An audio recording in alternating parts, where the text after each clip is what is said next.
Hey everybody, it's me, Jason Morales with Nova Jade Cosmetics. We are on our fourth episode of Women of Success Stories. Today we have another exciting story with Selena Lawrence. Selena Lawrence is a single mother from Clarksville, Tennessee. She has a history in real estate as a realtor, and she currently runs her own profession as a online virtual business coach. So we'll talk more about Selena Lawrence and her road to success on becoming a business coach. Selena, hey, how's it going? How are you? I'm great. I'm doing just fine. So right now, you currently run your own business coaching service. What's the name of that service? Is it just named after you? So I have named it the Fire Your Boss Blueprint. I The give you Fiery every Boss step, Blueprint? yeah, That's every awesome. step you need in order to start your own business and fire your boss. Okay, and fire your own boss. I like that. So, and how long of a process is this that you usually take people through? It's an 8-week process where I show you step by step everything that you need to do. Okay, that's really interesting. So I know it takes a lot to really get to like the business coach spot. I'm sure you've had other businesses in the past that you've worked on and have built up an amount of education and gathering information to use to become a woman of success in business. So I wanted to go back a little bit in your story and into your younger years, because I know you weren't always doing this. So what kind of work did you start out doing? Let's say like whenever you got out of high school, what kind of employment were you seeking out around that time? Right out of high school, I worked at Walmart, and it was Walmart. So Okay. I think I had 9 bosses. It was just very, very, very corporate, and I was, bottom of the barrel. I gotcha. So what, it probably wasn't something that you were expecting like whenever you got out of high school. Well, was there any time while you were at Walmart where you were like, man, I want to go do something else? And did you take a path of going maybe to another job or maybe getting more education or anything? Yes, actually. So while I was working at Walmart, somebody actually came in that I went to high school with, because it's a small town, Clarksville is. And she said, I make really good money waitressing, so you should come and join me. And I was like, I make decent money here. Like, I'm fine. She was like, well, how much do you make? And I told her, and she said, well, I make that in like a day. I was like, well, I'll see you tomorrow. so, That's so I pretty started convincing. waitressing immediately, and I had done that for probably 7 or 8 years. Okay. So the money was there to take you there or whatever. How did you like waitressing? Did you like that kind of work? It was my all-time favorite job other than what I do now. Oh, really? That's pretty cool. Well, why is that? Just like a social factor, maybe like a bunch of people always there in and out. I think that's what it was. You always get to hear somebody else's story, getting to meet people, it's as opposed to Walmart. Yes, you get to see people. They're not always at their, highest point, and they're not always happy to be there, but Yeah. people come out to eat. They're usually in a good mood. So I got to make that better for them. I got to make their experience, their day better. It made me feel good. Okay. So while you were there, well, was there any time where you were like, I don't want to do this long term and I want to do something else? I know you Yeah. said you were happy there, but was there ever a time where you just felt like maybe you were growing towards something else you wanted to do? Yes. So I felt that I needed more out of life. I'd dropped out of high school. And so everyone else around me was in college. Many people waitress and go to school full time because the flexibility. So I was like, I can do this. So I attended Austin P, and thinking that that was going to make me have more of a sense of accomplishment. And it didn't, but it showed me a lot, and I got to learn a lot being there. And it's wild when you think about it, the things that you pay money in college to learn versus what you learn in real life for the same amount of money. I think that was my biggest aha moment throughout my journey was I was working at this time now when I enrolled in college. Now I had 3 jobs. So I'm in college full time and I have 3 jobs and my life it's miserable. Like this can't be it. So I thought that this was a better option, but it actually turned out to be worse. You're having to pay rent and bills and if you even think about having a social life, it's a lot for one person to carry. And this was 8 years, 10 years ago now. Okay. Okay, so when you got to that point, what career shift did you start to have? I know you said you went to Austin P, and then you decided you didn't want to do that. What did you decided to do whenever Austin P wasn't cutting it for you? One day I literally, this sounds crazy, but I looked at my phone and on the notes section, it said become a realtor. So Oh, really? yes, so I went to, I think it was reminders back then or something. Anyways, I went to look into it and I found the top agent of the city because I did my research and I found out what I needed to do. It was actually somebody I worked with at the time at the restaurant gave me this information. He said, go talk to her. And she worked with the person that I wanted to work with. And so I went in for an interview and I quit my jobs and I got my real estate license. Wow, that's really. Was it easy to get a real estate license, or were you just like determined you just made it happen? It I would, yes, it was easy. I say that and I failed my state test the first time I took it, but it was Okay. pretty simple. It's test and it's study and test. That's really it. Yeah, I got you. I understand. So you became a real estate agent, and how did that turn out? Whenever you first you got certified and you started working as one, what was that experience like? Uh, I think if I didn't have my mentor at the time, it would have been much worse. What they teach you on that test has absolutely nothing to do with what you do in business. So that was a big lesson that I had to learn. But my mentor, who was Valerie Hunter Kelly, she was amazing. She taught me so much. Having her kind of gave me an edge, but even still, you learn things through experience. I had to do a lot on my own, even though she was there. It was not as easy as probably people make it out to seem, or I thought it would be. I mean, you had to work to to get a sale, and you don't get paid until you close. So it was. I mean, I didn't see my first paycheck for 90 days. Okay, yeah. So man, I could imagine that's like a real jaunt because you sound like you had a lot of security and waitressing, and then you went to school and that didn't really treat you the way that you felt the outcome was going to be, and then you come over to real estate, you had to get a license and everything. I'm sure that's all stressful, and then now it takes a while to get your first sale. So you got your first sale. I'm sure that was exciting. Well, was there momentum that kind of came after that with continued sales coming in? Yes, I think it drove me to. I saw my first paycheck, and it made me want more. So it was more money that one paycheck was probably what I would make at Walmart in you know a month, maybe 2 months. But I know it took me 90 days to get it. But if you are consecutive and if you keep it up and do what you're supposed to be doing, those paychecks come, four plus times a month. So it makes a really big difference.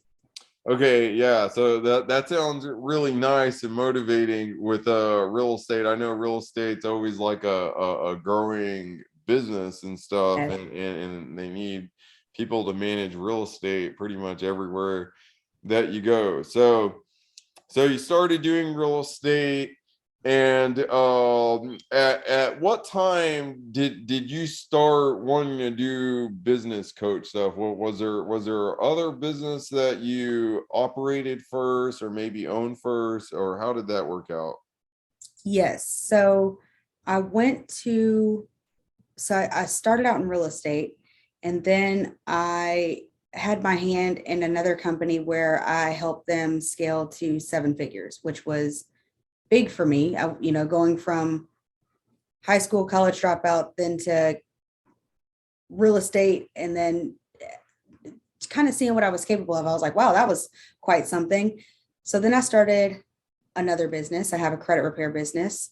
And then it was kind of a snowball effect. So through those businesses, through just in this last, I would probably say 2 years, I now have 4 businesses total, but I started to see what people were leaving out, and it felt intentional. So it was a buildup to get to being a business coach, but it's I'm only doing this to give people what I can physically see is being left out of the process.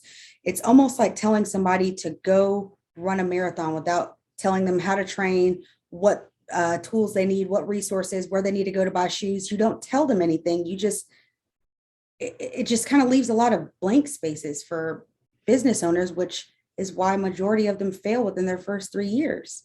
Yeah, that's correct. There's not like a one-way roadmap because every business is a little bit different, whether you got like a product or service or whatever. You're gonna have like different audiences that like different things, that are attracted to different things, have different problems that you're trying to solve. And some people solve those problems better and can get their message out better than other people's, and they typically get better business than the people who don't do all those things. And if you don't have a checklist on what to do, it's kind of hard if you don't already know, or you don't already have the experience of being like, okay, like, what do I do today? Okay, what do I do next? How do I organize my day and stuff? So whenever you started running your own businesses and stuff, and you got into helping other people manage their business, were you thinking of doing that professionally right away, or is it something that maybe you helped some people with and then it just kind of like turned into you doing it professionally? It actually never crossed my mind. I love giving back and I love helping people. So doing this makes me feel so full on the inside, but it wasn't my idea. It actually came from my business coach. And I just explained to him everything that I had been through and where I was, the things I wanted out of life, like you tell any coach or mentor that you have. And I was explaining to him the process of the gaps that I'd experienced. And he said, well, why don't you, be that for somebody else? I was like, well, when you put it like that, of course. It, Yeah. it just kind of fell into my lap, I guess you could say. Yeah, it kind of sounds either, I had a similar experience. So outside of Nova J Cosmetics, I have a consulting business for like blockchain technology, NFTs and stuff to like integrate Awesome. people's businesses into that. And I actually had a business coach that I was working with, and they were like, "Man, you got like a ridiculous amount of skills." They were like, "You just got like skills and like so many." They were like, "You could do like anything."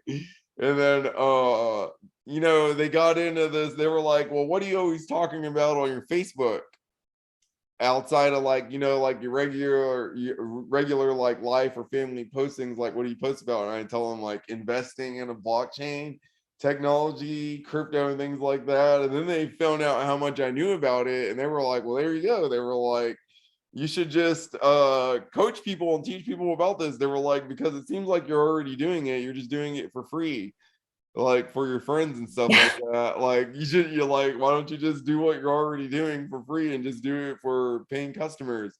And I was like, well, I guess I never thought about that. I was like, I guess it's such a new technology, I didn't think people will pay for it. So that's how I got into consulting, which consulting is kind of like business coaching in a way, because Sure. you got to identify where people's problems are and then where you fit in as like a solution provider, or Yep. you're the problem solver for them and stuff. So I understand that aspect. Mine's more based towards like integrating people who already have a business in upgrading theirs with like blockchain technology. So I know starting one from scratch is probably going to be a bigger task that you have with like customers. So whenever you're dealing with customers, I assume you get different kinds, some that listen more than others, or some that have more skills. Some people you have to work with more. How do you handle dealing with customers and stuff that, let's say, need extra attention? I had to come to terms with the fact that regardless of what you offer, there's always going to be somebody that's either A, upset, or B, isn't going to do. It doesn't matter if you say this is the blueprint of how you make X amount of money. They're not going to do it. And that's just, I can't make them. So everybody is different.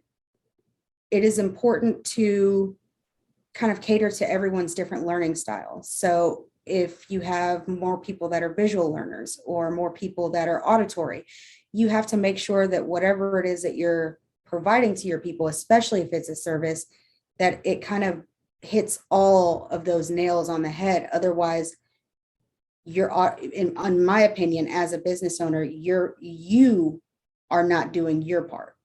So there are people that are going to need a little extra hand holding, and that's okay. That's what the program is meant for. Yeah. It just, that was me.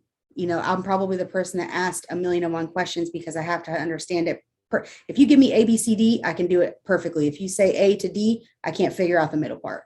So that's what I'm here for.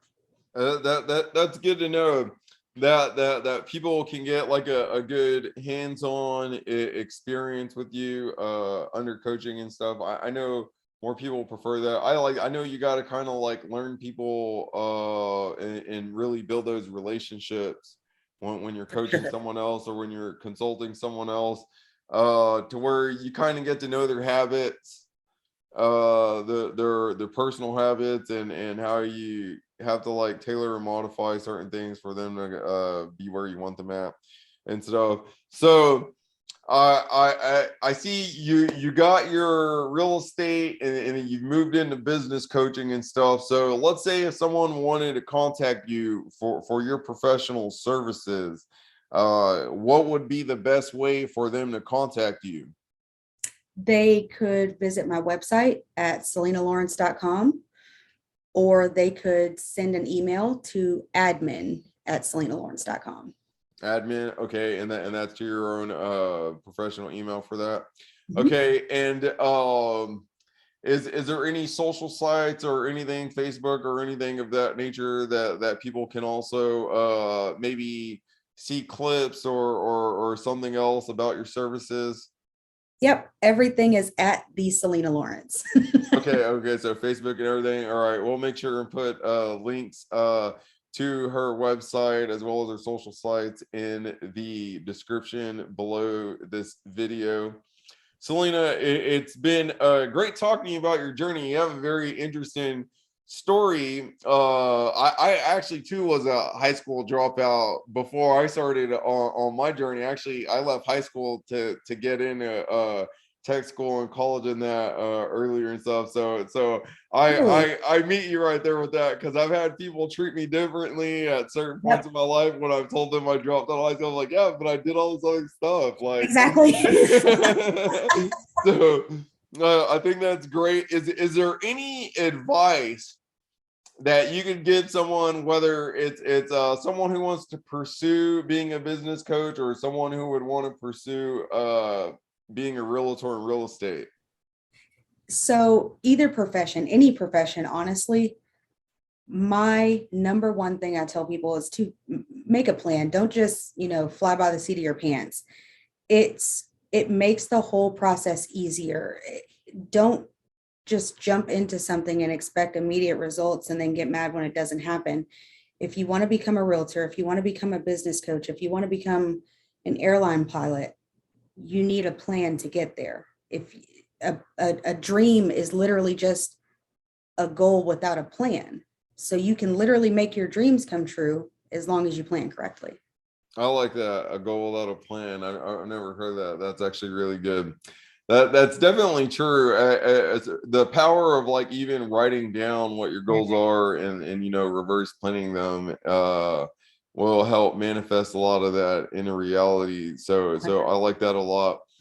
It was good. having Selena Lawrence on here. I want everybody to make sure and go check out her website, share it with your friends, share this video and like this video and subscribe to our channel. Selena Lawrence, it was great having you on here. I hope we can talk to you again.